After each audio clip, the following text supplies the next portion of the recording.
At long last, the Beatles Get Back is finally here, with long certainly being the operative word. Does the new film shed new light on the Fab Four during a notoriously troubled period in their history?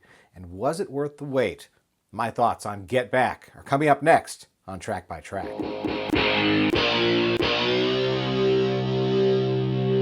Hey everybody, my name's Kyle, and this is Track by Track, music reviews, news, and commentary. Thanks for tuning in today, and if this is your first time here, please take a second to click subscribe so that you won't miss future reviews and more.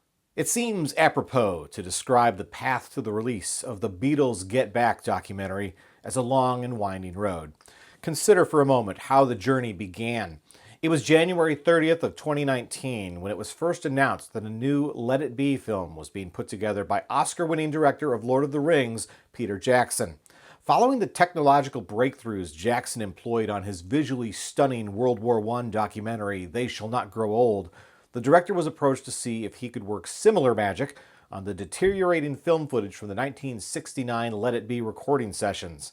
Jackson eagerly accepted the challenge not only to remaster the footage, but also to direct the new film himself. Fast forward more than a year later to March 11th, 2020, when we get our next major update on this eagerly awaited project. Get Back is officially announced as the film's title, which is set to be released in theaters on September 4th that same year. Of course, this announcement came only days before the world descended into lockdown mode, and soon the release of any movies in theaters became uncertain. In fact, we didn't have to wait long to get the bad news.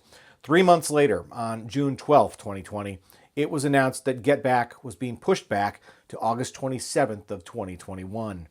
This shift not only meant the film would miss the 50th anniversary of the Let It Be album, but also foreshadowed the delay of the album box set that was also expected that fall. Our next milestone on the road to Get Back came on September 16th, 2020, when the film's companion book was announced. The release date for the lavish coffee table book was August 31st of 2021, which at that time was 5 days after the rescheduled film was set to premiere. Little did we know at the time that the book would actually end up arriving nearly a month and a half before the film. Then on June 17th of 2021 came the biggest news since the announcement of the documentary over 2 years earlier. Not only was Get Back predictably moving to Disney+, but it was also being expanded into a 3-night, 6-hour event. The very prospect of such an expansive look at that storied period in the Beatles' history was exciting enough that most fans were willing to forgive one final delay in the film's release. The streaming premiere was set for November 25th, 2021. Unsurprisingly, the long-awaited announcement of the Let It Be Deluxe editions finally came as well. We got that news on August 26th. Meanwhile, the Get Back book got a delay of its own, shifting to October 12th, with the various editions of Let It Be finally arriving 3 days later on October 15th, 2021. From that point on, the road to Get Back was clear and free of any further roadblocks. And if fans weren't excited enough, we got news on November 19th, less than a week before the premiere, that the total runtime would actually be nearly 8 hours, certainly well beyond what any of us could have hoped for when this project was announced over 2.5 years earlier.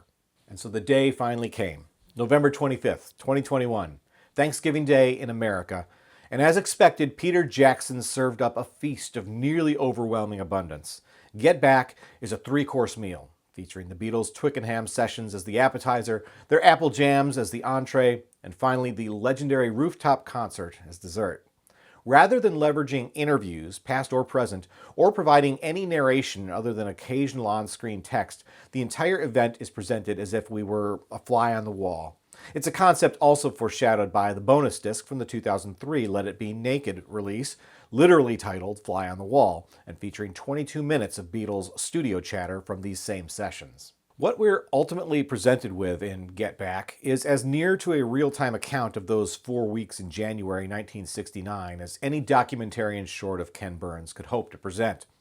That's especially true of the climactic 40-plus minute segment showing the rooftop concert in its entirety. Here, Jackson employs split-screen effects to show how events unfolded simultaneously with the performance on the roof, the public on the streets below, and even the police in the lobby of the Apple building trying earnestly to shut the whole thing down. For me, this segment was certainly the most effective part of the entire film, but not necessarily for the reasons you may expect. I'll explain why in a moment. But leading to that, we have to ask the question, after so many delays and changes in course, does the Beatles Get Back live up to the hype? The simple yet complicated answer is, it depends. It's hard to imagine how any Beatles mega fans or music nerds could be disappointed by the truly massive chronicle Peter Jackson has delivered. Going back to the original announcement in 2019, I can safely say this far exceeds even my wildest expectations in terms of what the sheer depth and scope of what has been presented. There were many moments across the 8 hours of Get Back where I found myself nerding out over the minutiae of some moments. I often find it fascinating to see how musicians work through their creative process and seeing how songs can evolve over time. A prime example here is, of course, the title song, Get Back, which we watch grow from little more than a guitar riff into one of the Beatles' most iconic songs, taking a brief detour into immigration politics along the way. Just imagine what the song could have become had they continued down that path. And aren't you glad they didn't? I also found it fascinating to see just how much of the material the band worked on during these sessions was songs that would ultimately end up on albums other than Let It Be. At one point or another, nearly half the songs on Abbey Road end up getting workshopped, with Maxwell's Silver Hammer coming the closest to being, shall we say, rooftop material. It's hard to believe George Harrison could have ever been so stumped on the lyrics for something that he'd use placeholder words like cauliflower or pomegranate for No Other Lover. Then there's songs like All Things Must Pass and Jealous Guy that would go on to become solo hits for Harrison and Lennon respectively, but were given brief consideration as Beatles tracks during these sessions. Again, just imagine what could have been, for better or worse. Speaking of better or worse, certainly one of the big questions fans had about this new film was if it would be an attempt to rewrite history. The Let It Be sessions have long been thought to be fraught with conflict among the band members, a concept arguably reinforced by the original film project that spawned the Get Back footage. Undeniably, there's significantly more joyfulness, more playfulness in Peter Jackson's new version, but I certainly would not say he's smoothed out all the warts. Paul McCartney is clearly acting as both the band's cheerleader and taskmaster, characteristics that his cohorts seem to find grating in nearly equal measure. Harrison does his best to play along with Paul's direction until he reaches his breaking point and leaves the band in classic Harrison style. And in a candidly captured conversation, it's very enlightening to hear Lennon calling McCartney out on his behavior, as well as hearing McCartney's sorry, not sorry response. Meanwhile, Ringo seems resigned to follow Paul's lead, even if that means a film of just watching Macca play piano for an hour. But if there's a hero to be found in all of this, it is certainly Billy Preston. Had he not arrived at Apple Studios when he did, I think it is realistic to theorize that the Beatles as a band would not have survived the Let It Be sessions. The mood shift when Preston joins in a jam with the band is perhaps the greatest moment in the film. Prior to this, the group quipped several times about asking Eric Clapton to join them, but the true missing piece was Preston. I've always enjoyed his musical contribution to the Let It Be album, but it's clear from this new film that he actually provided something far more important. And where there's heroes, there's often also underdogs. Glenn Johns does his best to try to make sense of these ramshackle proceedings while simultaneously trying to respect and preserve the live concept that was central to the band's mission to get back to being a rock and roll band again. And there's perhaps no greater display of camaraderie than the opening moments of episode 3, where George Harrison takes an earnest interest in helping Ringo flesh out the scrappy beginnings of his idea for a song called Octopus's Garden. So no doubt there's a lot of great stuff here. 468 minutes of it, to be precise. The problem is just that, though. Get Back doesn't feel like a film so much as an open archive. Although it's true some editorial choices were made by Jackson and his team, the end result definitely lands more on the fly-on-the-wall approach than on a more traditional documentary approach. There's not much storytelling to be found here. Events simply play out as they did, and the viewer is just along for the ride. And again, die-hard fans may find that experience quite rewarding. But for many others, sitting through countless takes of Don't Let Me Down may prove to be more tiresome than enlightening. From the moment Peter Jackson was announced as the director of this project, I fully expected we'd eventually see some kind of extended edition of the film with a runtime well beyond what would be deemed appropriate for a theatrical film. But with the move to Disney Plus, Jackson seems to have skipped right past any abridged version and moved straight to the epic. I think that's unfortunate, actually. I think this material would have been well served by a thoughtfully curated cut, closer to 3 hours in length than by the 8-hour version we have here that pads every revelatory moment with 10 minutes of superfluous context. The rooftop concert is a great example. In Jackson's film, we see everything play out in real time, with split screens showing the band's performance alongside the arrival of the police below. This sequence has some of the most engaging storytelling in the entire film, building a genuine level of suspense around how the conflict will play out. More suspense, in fact, than any we may have been hoped to feel surrounding Harrison's brief departure from the band that acts as a sort of cliffhanger at the conclusion of episode 1.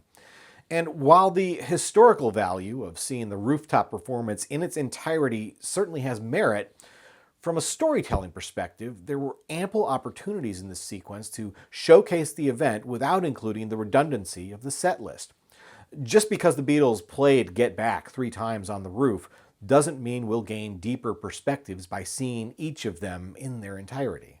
Of course, the irony of using the rooftop performance as the climax of the film is that to a very real degree it betrays the fly-on-the-wall concept of the 7 hours that precede it. The story of the Get Back sessions didn't actually end there. In fact, the very next day the band reconvenes in the Apple studios to record additional songs, including the iconic version of Let It Be that became the title track for the eventual album. But those moments are relegated to a collection of clips during the film's closing credits, rather than being given the same weight of importance as so many earlier takes of I've Got a Feeling. Furthermore, the film offers no portrayal of what is to become of the album that was intended to be created as a result of this month-long mission. Yes, we see the evolution of the idea of the band recording a TV special to it becoming a documentary film about the making of the Beatles' next album, but then what about that album? During February and March of that year, Glenn Johns mixed multiple versions of what would have been the album Get Back, but those were rejected by the band in favor of releasing a few new singles instead and pressing forward with work on what would ultimately become the Abbey Road album. That classic record came out only 8 months later. And as you can see in Jackson's film, the Get Back sessions were an essential part of its DNA. Had the film been approached in true documentary style, we might have perhaps seen some sort of coda showing what the Beatles' next album would actually become, not to mention some discussion of how the music was eventually salvaged to cobble together the Let It Be album the following year. But far be it from Peter Jackson to tack on additional epilogues to one of his films. As it stands, between the original 1970 film Let It Be and the expansive 2021 re-edit and remix of Get Back, I still don't think we have the ideal musical time capsule for this key moment in Beatles history. What Get Back feels like is all the research one might do to write their thesis, the reference materials you quote as your sources, the collective information you comb through with the intention of distilling it down to a focused and cohesive document. But like the Beatles themselves, rudderless following the death of manager Brian Epstein, Jackson's film is equally unfocused, with no theatrical release forcing him to rein in his ambitions. And while he's already hinted at an even longer version for the inevitable DVD release of Get Back, I'm hoping he'll also offer up an abridged edition. I'm certainly glad I took the long and winding road of Get Back. It was a scenic journey, no doubt about it. But if I eventually make a return trip, I think I'll be looking for some shortcuts and a quicker arrival at the destination.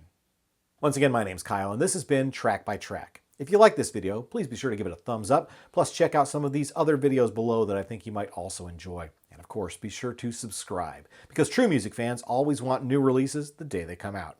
Thanks for watching, and I'll see you next time.